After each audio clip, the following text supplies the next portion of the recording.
tasarruf edelim, suyumuzu koruyalım. Temiz bir dünya için el ele çalışalım. Geri dönüşüm, geri dönüşüm, doğayı seviyorum. Atıkları ayırarak geleceğini koruyorum.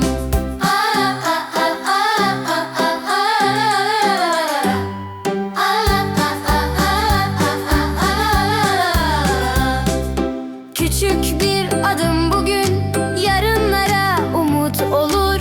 Temiz bir dünya için her çocuk görev alır.